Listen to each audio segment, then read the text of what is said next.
You want the truth, the whole truth, and nothing but the truth about sports in the state of Michigan? You've got the truth, all right. Can you handle the truth? Find out right now on the Michigan Sports Truth Podcast, the show that detects and provides truth, research, and statistics about the Tigers, Lions, Red Wings, Pistons, Wolverines, and Spartans. Subscribe to its YouTube channel at the Michigan Sports Truth Podcast and listen to it in audio form wherever you get your podcasts. Follow it on X, Instagram, Threads, and TikTok at Michigan_Truth, and like its Facebook page, and follow it on Patreon at patreon.com/Michigan Sports Truth. Also, check out our website, the Michigan Sports Truth Podcast.code80x.me, and donate to the Michigan Sports Truth Podcast for Autism on GoFundMe, and know the truth. I'm Taylor Phillips, the hardest and most intelligent Michigan sports detective, and welcome to another episode of the Michigan Sports Truth Podcast. This podcast consists of hard criticism, hard stories, interesting stats, and the reality about all sports teams in the state of Michigan. If fans can't handle it, they will be doomed to know what's not allowed on the show: touchy-feely comments, whining, conspiracies, unfunny comedy, overreactions, bullying, harassment, curse talk, solicitation, naive arguments, and propaganda. This podcast is hosted by someone who has autism and is not for entertainment purposes, but for educational purposes. The views expressed do not reflect the truth about our teams. That's our disclaimer. So what I'm going to talk about is the Detroit Pistons coming back from down 3-1 to eliminate the Orlando Magic in 7 games in the first round of the NBA playoffs. The Cavaliers series, of course, forthcoming.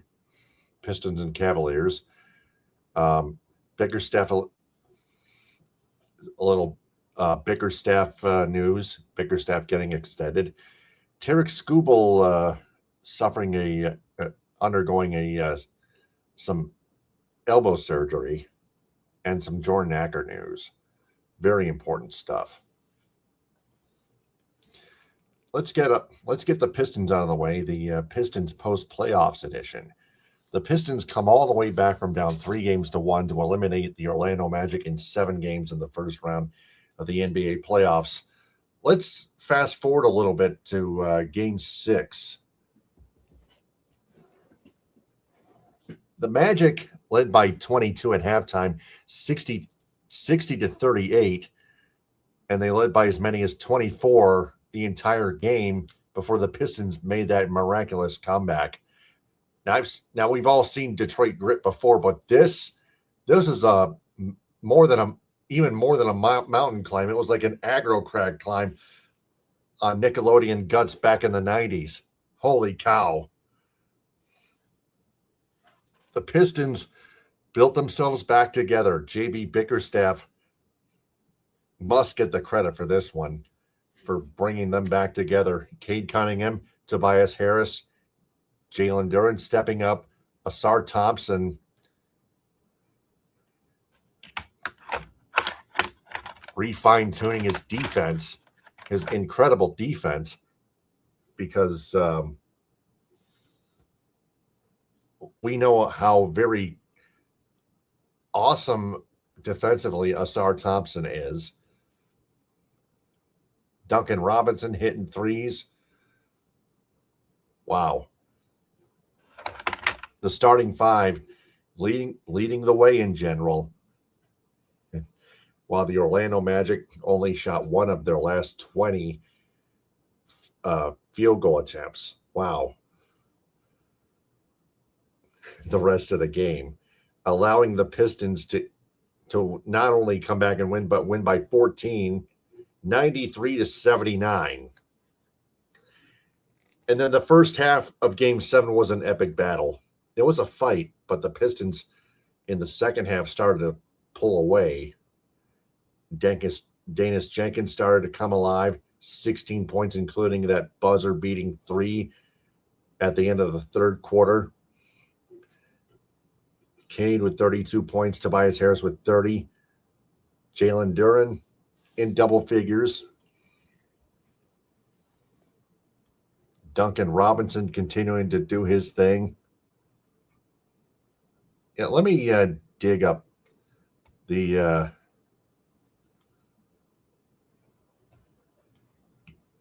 games here.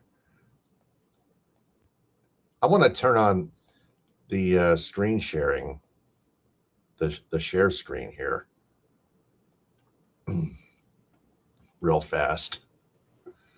Paolo Banchero carried the entire Magic team on his back, 38 points the entire series. Look at this, though. Jalen Duren, 15 points. Duncan Robinson with 10. Cunningham, like I said, 32 points. Tobias Harris with 30. Asar Thompson, as I was going to say, 8 points. Danis Jenkins, like I also pointed out, 16 points.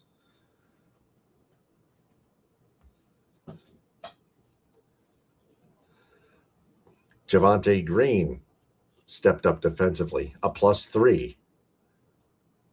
All those guys that played those most of the minutes this entire game were pluses in double-digit minutes.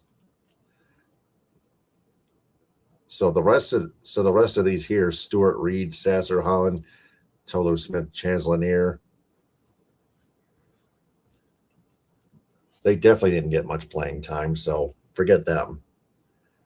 What's important is these guys, Asar, Tobias, JD, Duncan Robinson, Cade Cunningham, and Danis Jenkins, especially, even Javonte Green, have all stepped up in Game 7. And they got the job done. 116-94 was the final. Pistons held the Magic to 19 points in Game 6, and they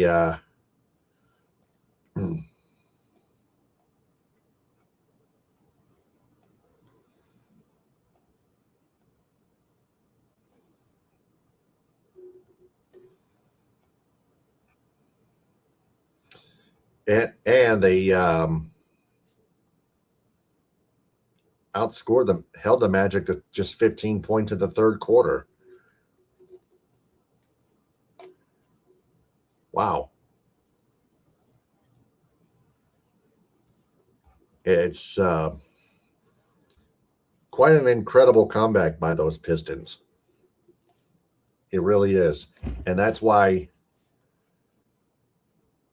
in other news, the Pistons signed their head coach, J.B. Bickerstaff, to a contract extension. Terms were undisclosed. But the thing is, he earned it because the Pistons not only had a great regular season, 60 wins, but they came back from down 3-1 to eliminate the Orlando Magic. Bickerstaff brought that team back together, and that's what's important. Now back to the playoff edition. The Pistons and Cavaliers. That begins on Tuesday, which is tomorrow going in. The Pistons have some pros and cons heading into their series against the Cavaliers. This article right here from on Yahoo Sports, written by Ben Rohrbach, senior writer. Cavs Pistons. Will Cleveland suffer another second-round exit? Series key schedule and prediction. Well, from what I'm hearing, the Cavaliers have been eliminated in the second round many times in the recent past.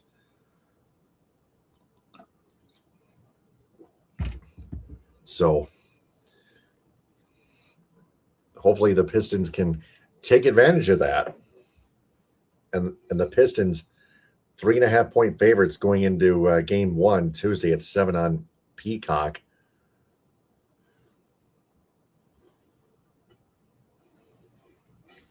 Which I won't be able to watch because I'll be at work. But Pistons won 60 games, as we all know it. Cade Cunningham is them. There were concerns about them from the outset of the playoffs, though. Even as the number one seed, they lacked secondary creation, depending upon Tobias Harris for much of it, trying to take the weight. And trust me, Harris gave Cunningham some space, cut Cunningham some of the slack, or cut the rest of the team slack, and their 30.9 three-point attempts percentage-wise per game ranked behind every team but the Sacramento Kings, mostly because they counted on non-shooting contributors Jalen Duren and Asar Thompson for rim protection and point-of-attack defense. Both issues reared their heads in a first-round series with the Orlando Magic, who took a 3-1 series lead on the backs of their defense, forcing the Pistons into the mud. They asked Cunningham to beat them, and he obliged, averaging an efficient 36, 5, and 7 over the course of their comeback from a 3-1 series deficit against the 8 seeds.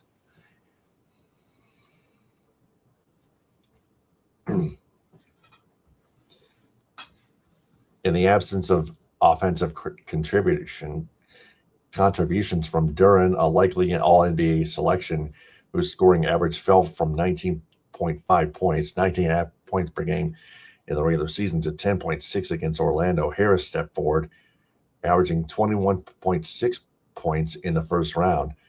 The Pistons will need both Duren and Harris working in concert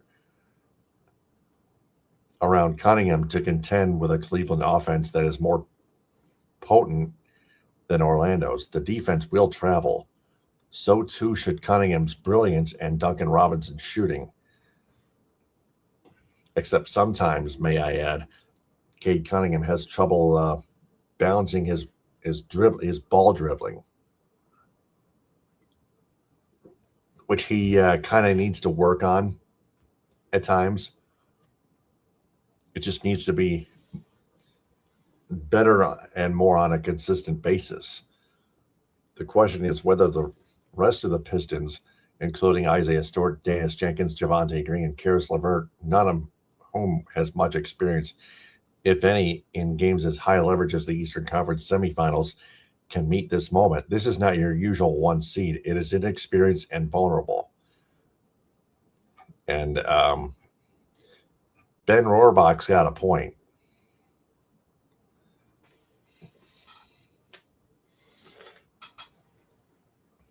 So the Pistons will.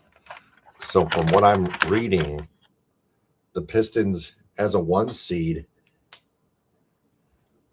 This is the Pistons' first 1 seed since 2006, 2007, 2008. Their first playoff series win since 2008.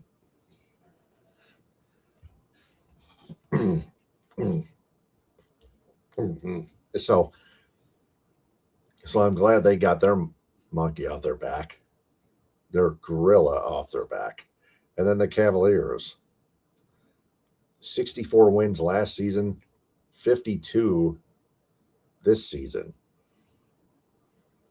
The Cavs were so disjointed, in fact, that the front office conducted a major shakeup ahead of the trade deadline. First, they traded DeAndre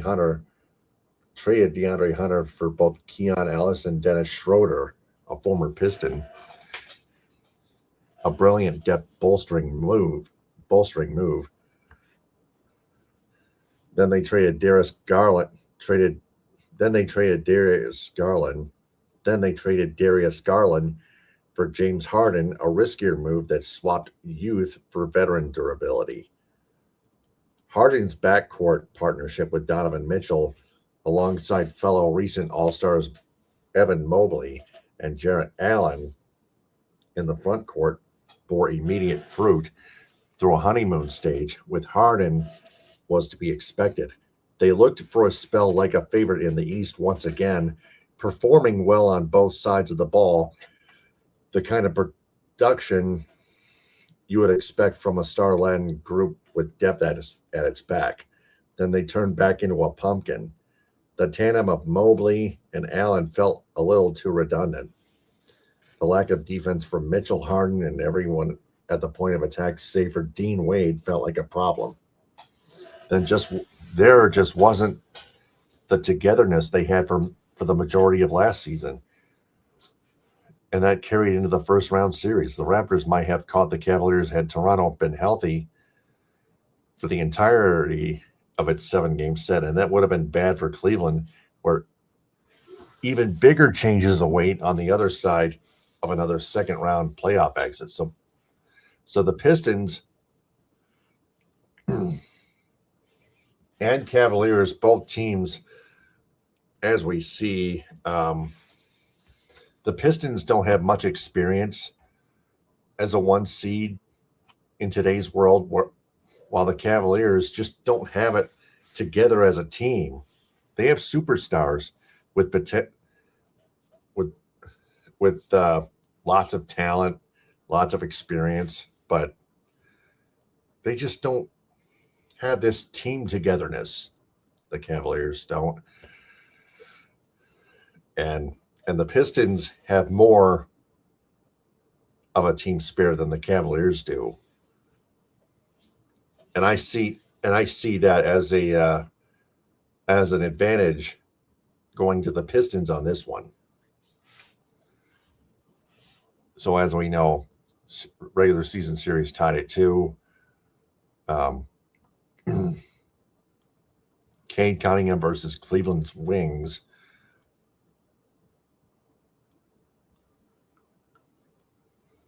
Well, let's get to this first. Detroit starting lineup: Cunningham, Thompson, Robinson, Harrison, Duran, all outscored by 5 points over 51 minutes against Cleveland this season. Something's got to give. Yeah. Here's the thing. The bench needs to step up too. Thompson can limit one of them severely. An interesting chess match to watch. Will he defend Mitchell, or, as was the case more often over the regular season, Harden? Notable too, Mobley and Allen finished -2 combined over 54 minutes against Detroit. The Cavs were better off with one of them off the floor against Orlando too. So it'll be fascinating to see how much of that double big combo they can get away with. So Cade Cunningham, the matchup to watch: Cade Cunningham versus Cleveland's Wings, or Cleveland's forwards.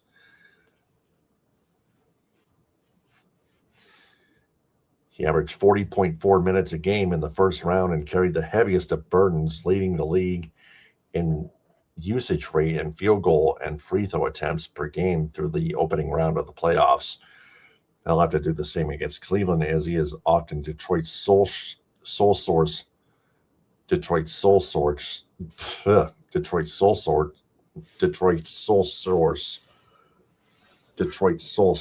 of shot creation, and the Cavaliers have few options to stop him, not named. The Cavaliers have few options to stop him, not named Wade. Dean Wade, that is. Jalen Tyson, a second-year wing forward who averaged only 15.7 minutes per game off the bench against the Magic, drew the bulk of the assignment against Cunningham in the regular season and did so admirably. But will Cleveland trust him in this big spot? I mean, if you're the Cavs, it's worth a try. And the Cavaliers' offense looked more operational with the shooting of Sam Merrill or Max Strus on the wing, but either one gives Cunningham another pressure point to poke in addition to Donovan Mitchell and James Harden. And the last thing the Cavs want is Cunningham getting comfortable against a Cleveland team that so often looks so uncomfortable. Yeah, there's another advantage going to the Pistons right there on the Pistons side. Key question: can Evan Mobley get comfortable against the Pistons defense? Of course, Mobley made the Magic pay, Orlando, shooting 39.1% on 3.3 attempts per game from long distance, that's three-point range, and converting them in big moments. But if his shot is not falling, Detroit will not worry about either Mobley or Allen as shooters, and the space with which Mitchell and Harden can create gets crowded really quick by Detroit's length.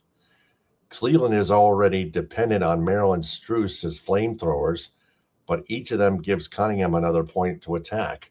If Mobley can stretch the floor, if Mitchell and Harden can operate in space, if Allen is cleaning up around the rim, and if their wing du jour can be additive, then the Cavs have more collective firepower. If, however, Mobley can't get comfortable, neither will Mitchell nor Harden, and we've seen what can happen when both of them get uncomfortable. They take it on themselves trying to do too much. That's when Detroit will drag them into the mud. And Ben Rohrbach predicts Pistons in 6. The defense has been the difference maker in these playoffs for the Thunder and Spurs, who own the Western Conference two best outfits, or seeds, if you will, for the Timberwolves, who upset the Nuggets, for the Knicks and Sixers, who clamped down on the wings, fours, that is, even for the Lakers against a Rockets offense that couldn't get out of its own way. This is going off topic, but why shouldn't that be the case for the Pistons too, who can ratchet their defense and physicality up to levels we have not seen from the Cavaliers this year, despite the presence of Mobley, the NBA's 2025 Defensive Player of the Year on that end. Meanwhile, Cunningham has a chance to be the best player in the series, if only because Cleveland has nobody who can compete with his size, skill, and speed. So the Pistons have three big advantages. Team chemistry, teamwork, and stuff, that's number one. The defense, a better defense than Cleveland, who only has one good defender in Mobley. And of course, Cade Cunningham, that's number 3.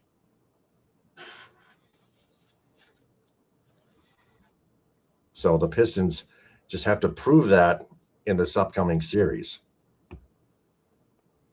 So with that being said, that is the Pistons post-playoffs edition. Now to the Tigers Tribune Weekly edition.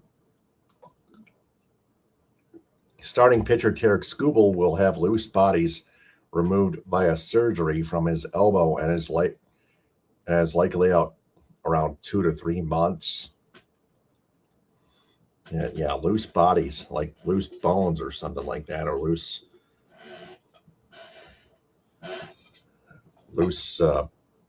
particles or something like that.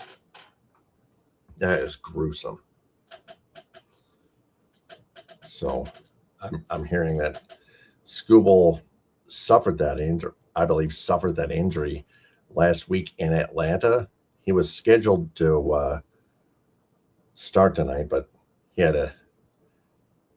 he was scratched for precautionary reasons, and then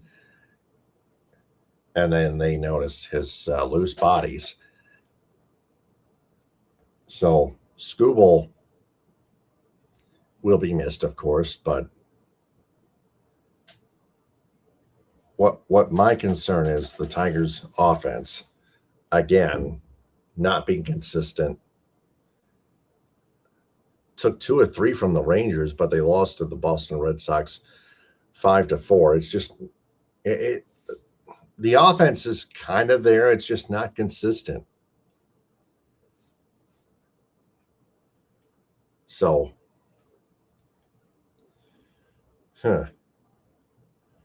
what can we say? But there's another article on Yahoo Sports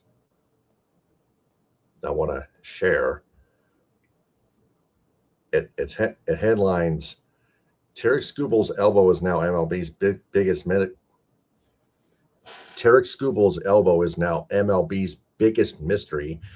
His recovery time from surgery could be a difference between a $250 million contract and a $450 million contract.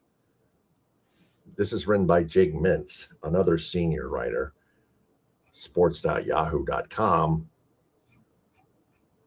I want to scroll all the way down to the third to last paragraph right here. Skubal, in his final year of team control, is set to hit the open market for the first time this winter. The forthcoming winter, next one. The industry consensus is that the two-time Cy Young winner will break the record for the biggest contract ever handed to a pitcher. Yoshinobu Yamamoto's 12-year, $325 million contract. This news obviously complicates things. When exactly Skubal returns and how he looks upon doing so could be the difference between $250 million and $400 million or $450. The headline said $450 million. This right here in the body, though, in the third to last paragraph, said $400 million. So something's got to be fixed. You got to correct that mistake.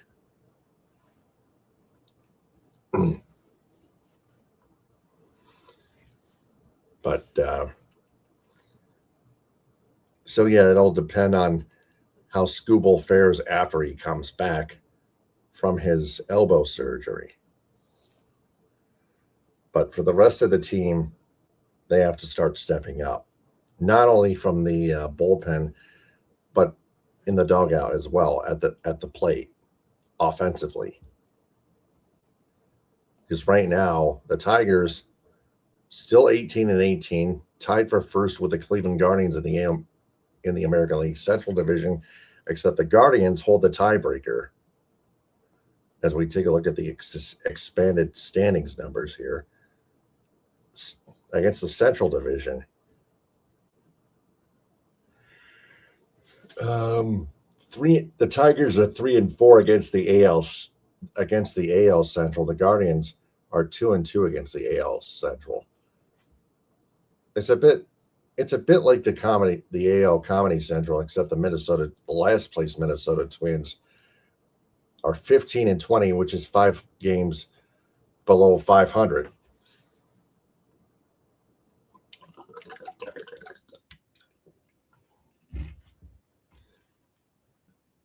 So entering the month of May, this Central Division race is very, very tight between all 5 teams, involving all 5 teams: Guardians, Tigers, White Sox, Royals, and Twins.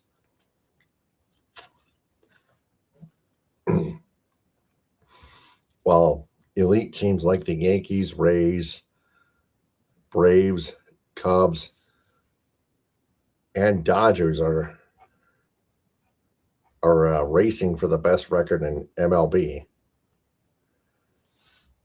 So you just never know what we're going to get. So that is the Tigers Tribune Weekly Edition. Now a new segment called Cold Case on the Michigan Sports Truth Podcast. Jordan Acker. I forgot to talk about him on my last episode, so I wanted to bring him up right on this episode. This is from theguardian.com. Written by Tom Perkins. Lewd messages linked to University of Michigan Regent Jordan Acker, that is, who led campaign against pro-Palestinian students.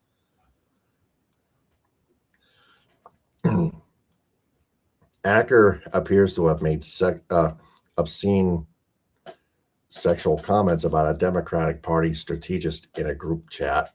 Messages provided to The Guardian reveal the Slack messages are attributed to Acker also include lewd comments about a female U of M student and a picture of her with her friends. The messages were shared with a Guardian just days before a heated primary convention election for 2 open U of M Board of Regents seats. The board is the university's governing body, and the usually low-profile race is especially tense this year as pro-Israel and pro-Palestinian candidates compete for seats. The race has become a local flashpoint in the broader battle over criticism of Israel on campuses. Acker is known to be a confrontational pro-Israel leader at the large public university. He is an attorney who helped recruit the Michigan Attorney General to bring highly unusual prosecutions against students, and while he was on the board, it led a sprawling undercover surveillance operation against the students. The prosecutions and surveillance operations were dropped after Guardian stories on each. Acker has also drawn criticism from leading the university as it dismantled its diversity, equity, and inclusion initiative amid pressure from Donald Trump, the fake president, that is. Acker is being challenged by Amir Makled, a progressive defense attorney from Dearborn, Michigan, who represented some of the pro-Palestinian protesters who faced prosecution. He is popular among the Democratic Party's left flank, which has been frustrated with U of M's crackdown on student protests and the school's relations with its unions. The Guardian knows the identity of the strategist named in the messages, which Acker appears to have posted in a Slack group in 2020 and 2021, but is not naming her to protect her privacy.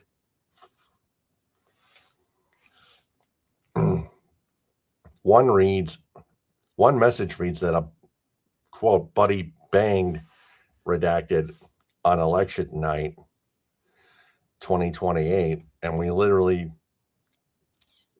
discussed this yesterday, said it was the most insane experience of his life, unquote. In one message, the strategist is referred to as quote an absolute freak in bed, unquote. The messages continue in a similar tone. Acker's lawyer said in an email that his client had never used Slack and had doubts about the authenticity of the alleged Slack screen grabs. When asked by The Guardian whether Acker denied writing the messages, his attorney responded, quote, "Your understanding that Mr. Acker does not deny this is not correct or incorrect," unquote. The Guardian reviewed a number of conversations over several years in the Slack group, including the account bearing Acker's name, and cross-reference an email linked to the Slack account under his name with his personal Gmail account. 6 people who are part of the Slack group confirmed that they saw the messages when they were sent. The group is mostly made up of about 30 left-leaning professionals and discusses sports and Michigan politics. They are not involved in the regent's race. Members of the group whom the Guardian spoke with said they were in the Slack group with Acker for years and that he offered the comments unprompted. The strategist declined to comment. Current U of M Regent Paul Brown is also a part of the three-way race. Makled told The Guardian the messages are quote, are reprehensible if they are true, unquote. The message about the strategist was just one of a series of sexual messages about the strategist. One read, she, quote, likes it extremely rough and very, very, very much into props, unquote. Another message appears to show Acker describing being contacted by a parent of a U of M student. It describes to the group of the parent, referred to as a Jew, apparently meaning Jew, revealed that his daughter had had mono and a series of UTIs. The post was followed by a picture of the daughter and her friends.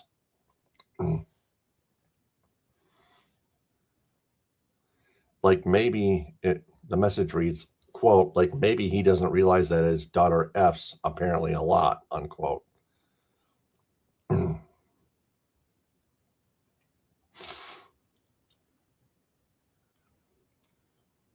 It is unclear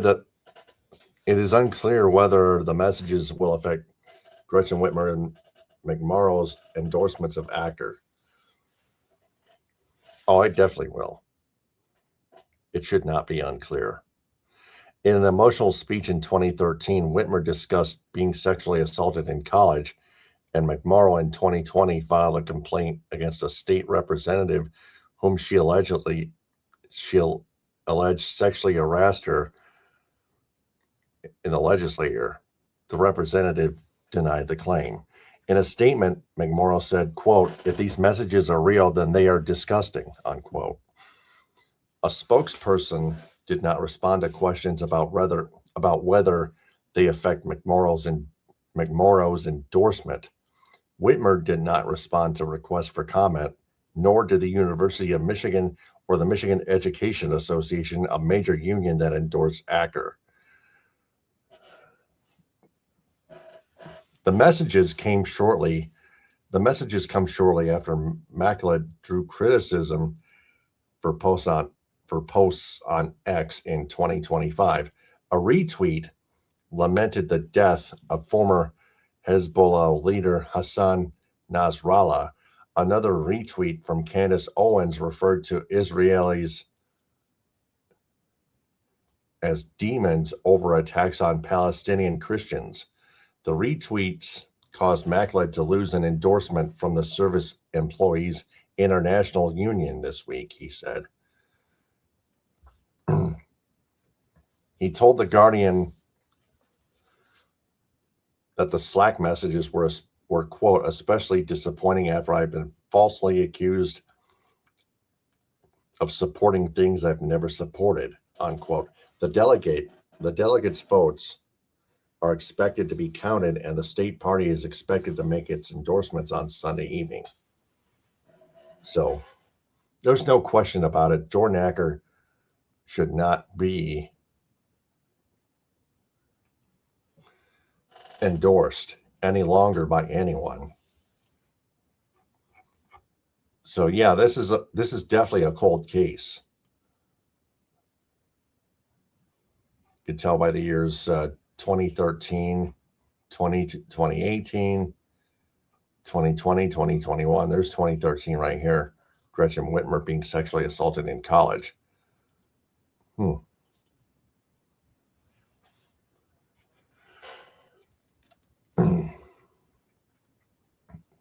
So Jordan Acker, to me, is a pedophile and a creep and an idiot. And he is unprofessional. Not much to say about that.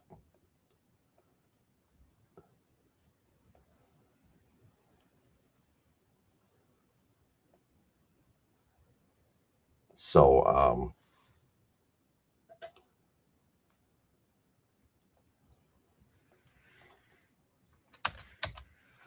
that is all. Those are all the topics that we needed to cover.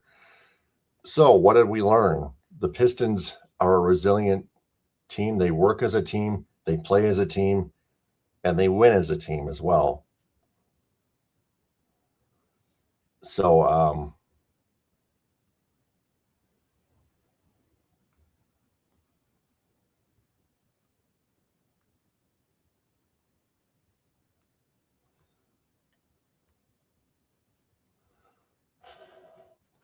and JV Bickerstaff was the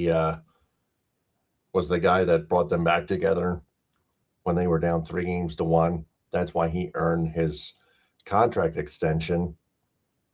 And the Pistons going into their series against the Cleveland Cavaliers, the Pistons are more of a team than Cleveland is, despite the Cavaliers having superstars like James Harden and Donovan Mitchell, Evan Mobley.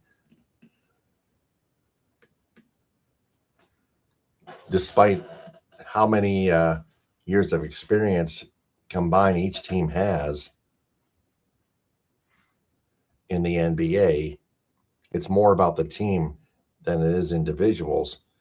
And Tarik Skubal, as far as he's concerned, very gruesome injury for the Tigers. They'll have to make some adjustments, but then again, their offense is still inconsistent, so that's a different concern. So the Tigers have at least quite a couple concerns there.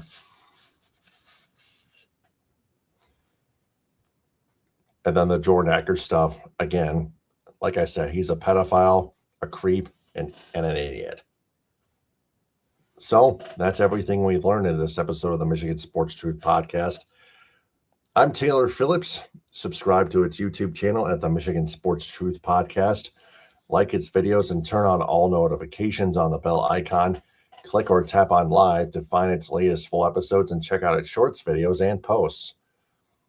Also watch it live and follow it on Twitch at Michigan Sports Truth.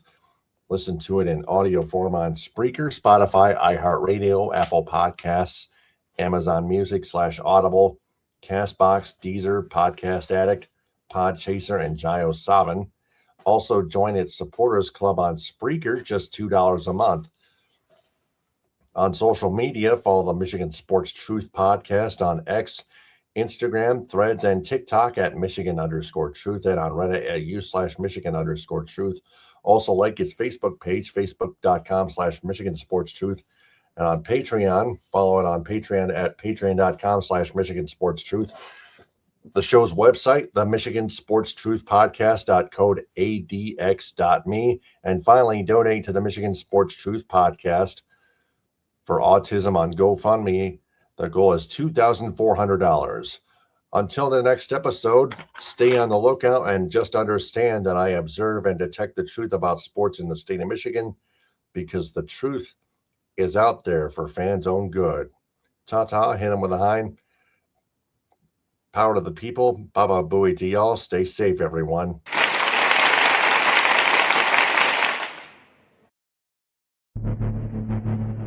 High-speed internet service provided by Cherry Capital Communications in Elk Rapids. Visual wardrobe props provided by Creative Embroidery of Cadillac. Statewide business endorsements go to Fox Motors, Great Lakes Art, Michigan Rustic Properties, Grand Traverse Pie Company, J&H Family Stores, Positive Chimney and Fireplace, Farm Bureau Insurance, Michigan's Adventure, Alpine Chocolate House in Manistee, Boyne City, Gaylord, Plymouth, and Sault Ste. Marie, Hudsonville Ice Cream, Grandpa's Mini Donuts, Rally House Michigan and Rally House Detroit, Tom's Food Markets, Beacon and Bridge, Fago Soda, Detroit Wing Company, Simply Delightful, JR's All-Star Haircuts for Men, Tropical Touch Spa, Main Street Rocks, G's Pizzeria, Wesco, 7 Brew Coffee, Gardner White Furniture, and BC Pizza.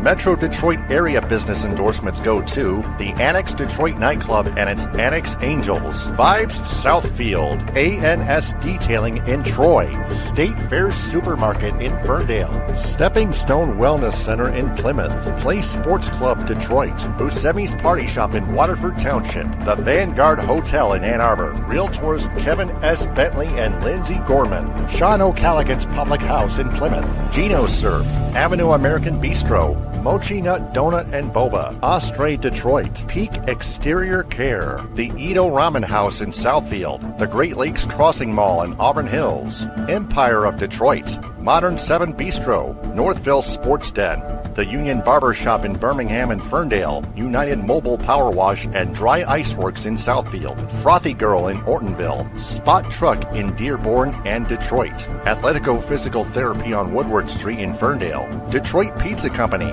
The Blind Owl in Royal Oak, Brass Rail Detroit.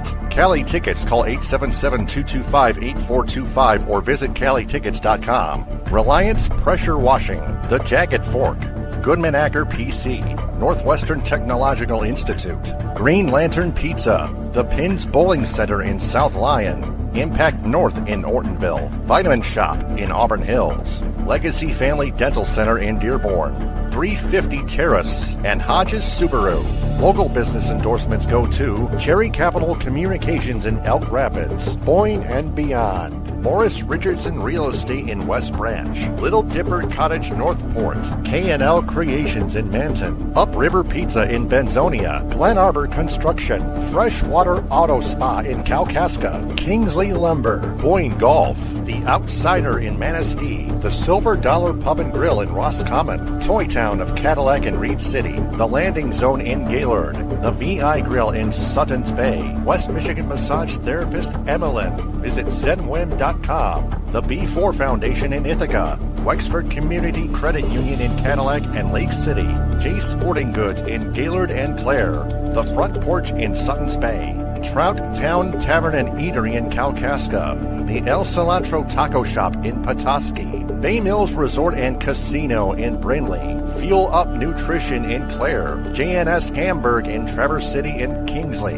United Food Service Solutions in Grand Ledge, Friendly Foodies in Alpena, the Asian Buffet in Cadillac and Traverse City, Luddington Meat Company, McBain Hardware, Vandry Home Furnishings in Cadillac, Houghton Lake, Big Rapids, and Traverse City, Pearl's New Orleans Kitchen in Elk Rapids, Rogers Food Center in Lake City, Everett, and Reed City, Herman Hiss and Company in Bay City, Fletcher's Pub and Texas Corners in Kalamazoo, the Michigan Theater of Jackson, Hooters in Saginaw, Anna's House in Grand Rapids, Coffee Beanery in Flushing, Merritt Speedway, Northport Pub and Grill, Northern Logistics, and Spicer's Boat City in Houghton Lake. Traverse City business endorsements go to Honest Eyes Optical, Pop Excavating, Highland and Harbor, Northern Lakes Cleaning and Home Services, Sussex Smoke Shack, Northern Trillium Company, Northwoods LG Barbecue, Downtown Vacation Rentals, Vautrubel Leather, Rovi Grill in Dearborn, Old Mission Culture Company, Archer Contracting, Intrepid Cycling, Moomer's Homemade Ice Cream, TC Man Cave, K1 Speed, Play It Again Sports, Erica Nita of Traverse City Real Estate, Yen Yoga and Fitness inside the Delamar Resort on Front Street, Firefly Kitchen and Bars, Traverse City Fun Running, Bergstrom's Burgers, Margarita's Grill, Wellbeing with Catherine Palms, Traverse City Comfort Advisor by Comfort Center, Bayview Flooring, North Coast Golf Shop, Dockside Market, Anna Very Fine Foods, and Team Bob's Heating, Cooling, and Plumbing. Cadillac business endorsements go to Cadillac Grill, Cadillac Nutrition, Cadillac Horizon Books, Cadillac Java, Pine Grove Recreation Center, Creative Embroidery, Michigan Coffee Company, Shaley Bear Creations, Pro Quality Cleaners, Raven Social, Wildflower Bakery, Northern Star Event Rentals, Primo's Barbecue, Wexford Jewelers, Evolve Yoga and Fitness, Chunky Bear Coffee Roasters, The Truck Stop, Cadillac Lofts Apartments, Bigelow Supply, The Food Mafia's Let's Roll With It Rolled Ice Cream, Evergreen Resort with Curly's Bar and Grill, Cheese Tanning Salon, 5-star real estate agent Stacy Zirkle, The Pine Sports Bar and Bowling Center, Pizza Plus, Chico's Taco House, Baldwin Family Healthcare, Blue Heron Cafe, The House of Hunan, Wexford Senior Care Center, Max Swings Indoor Golf, Beaner's Pizza, Cabernet Peaks, Birch Waterfront Restaurant, the Cadillac Party Lounge, and the Sweet Shop. Lake City business endorsements go to Cuts by Melanie, Tasty Treat, Lake City Log House, the Pearson Agency, the LC Tap House, Hutchinson Septic and Excavating, the Coffee Cup, It's a Denise Jewelry, To the Moon Bakery, Northern Auto Lab, Hammer's Pub and Grub, Shoreline Cafe, Rustic Hog Barbecue, Pancho Villa Mexican Grill, the AL Trading Post, and the Misaki Golf Club Golf Course.